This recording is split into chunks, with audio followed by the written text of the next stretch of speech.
It looks like it's going, if I understand course right, it looks like this is going south.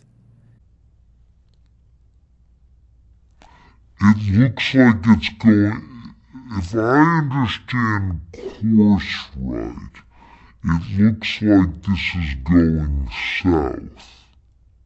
You may know him from his own YouTube channel, Going South, although he seems to be going north every time I talk to the man. But his YouTube channel, Going South. Yes. You know, we had Jeremy Yeah, Corbyn, everything's who's, going south. Yeah, yeah, yeah, everything sure. is It's all going going south. south, right? Yeah. Right. It's going south, but that it's not all or nothing. It doesn't mean that it goes south until everything completely vanishes. Yeah, but do you Right, think which many people, people can easily say that yeah, it's all going south. There's absolutely okay. nothing we can do. You say that the good work, the good doctor's work, is to get a good diagnosis and apply a good treatment. One of the big basis of a treatment is etiology and causes. And you are very, very prolific in analyzing those causes with all the references that you have in all your books. When it comes to our group, we talk a lot about causes, but we're not going to go on to this evening. We talk a lot about the human mind and the human brain and why we are coming to the situation we are now. But in your solutions and your treatment, in your book, you mention soft landing, you mention a kind of prepping, you mention also, of course, like we think that civilization has to go, so as a religion, it has to go.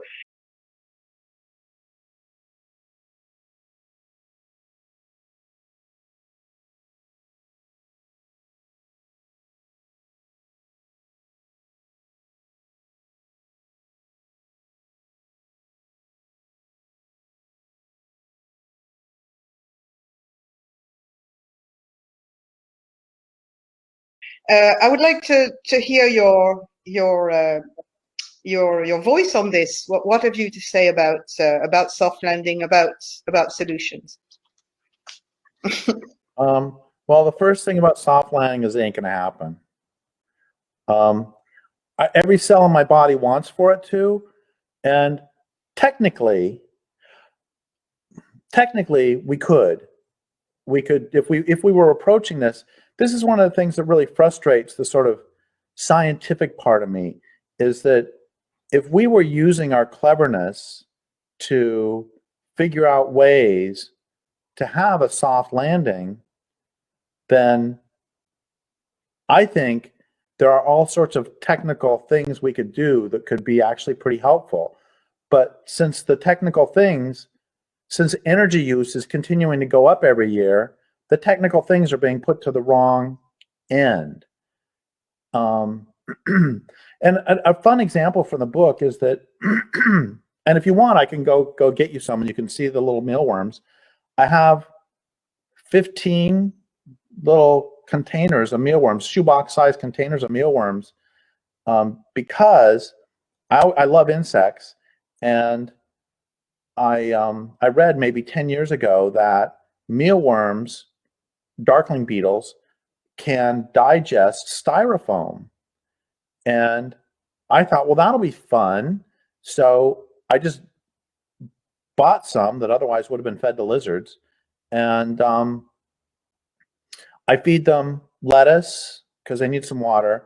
And I feed them some wheat germ, but mainly styrofoam. And they eat it. They've been going for 10 years on this and I went from one little container to 15 shoeboxes. So they're obviously expanding. And so I've fantasized, I'll tell you why this fantasy won't work, but I've fantasized about setting one of these up on an industrial level. So you like have this giant room filled with mealworms. Everybody brings their styrofoam in, and then they eat it all, and then they produce eventually dead mealworm bodies and poop. Insect poop is called frass. And I wasn't sure if they were if the insects had completely digested the styrofoam. Maybe they just broke it down, used some of it, but it wasn't available. So I took their poop and I put it on various house plants and I put it outside. The stuff I put outside was eaten overnight. Don't know by whom. And the stuff on the house plants, fungus came and covered it within a day or two, and it ate it all up. So this is really cool. I'm actually converting the mealworms are converting the styrofoam into usable food for other beings. It's pulling styrofoam into the food chain.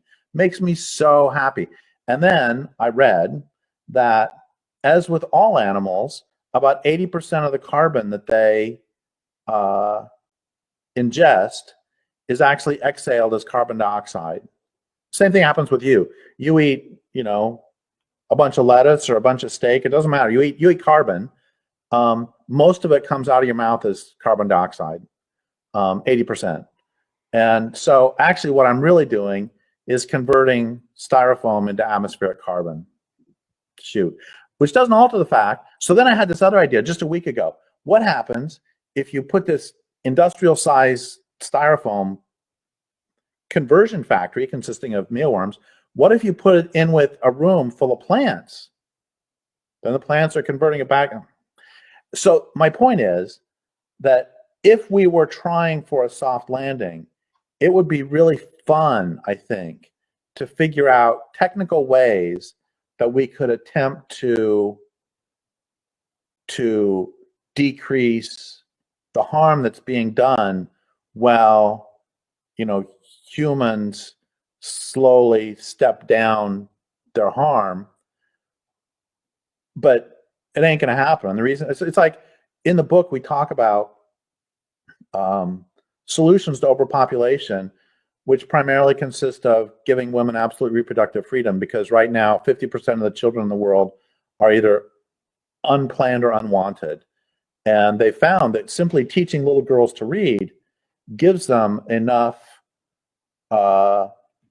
liberates them enough. Just that by itself liberates them enough. They usually have fewer children. So 50% decrease in birth rates through just educating, giving girls an education. It's like, that's great, except, well, of course, what this means is we'd have to take on the Abrahamic religions and also civilization's growth or capitalism's growth imperative. Because what happens when Russia or Japan starts to have a declining birth rate? They all freak out. So they're not having enough babies, and they have sex holidays where the people are supposed to go home and have sex and have babies 9 months later. So the point is that even something as straightforward as that, even straightforward and pro-human rights as that. Oh, and here's another problem with the soft landing idea. There was a study a few years ago. Young people, I think in the UK, they asked them, if you have a choice between access to sunlight and Wi-Fi, which will you choose? And it was Wi-Fi overwhelmingly. And this really gets to the heart of the whole Bright Queen question is, we talk in the book about Naomi Klein, Bill McKibben, David Suzuki, and so on and so on. And we're not attacking them. They're all working very, very hard. We're not attacking their morals. We're not saying they're bought out. We're not saying any of that. What we're saying is we have a different value system than they do, because they're trying to save this way of life, and we're trying to save the living planet. And that's why we won't have a soft landing, is because there aren't enough of us who want to save the living planet. So you got your hand up. I'll stop rambling.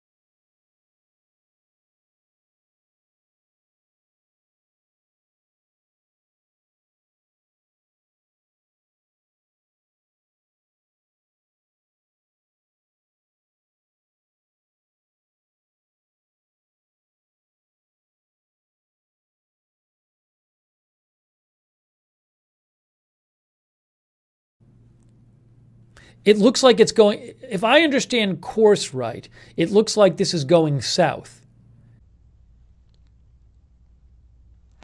It looks like it's going, if I understand course right, it looks like this is going south.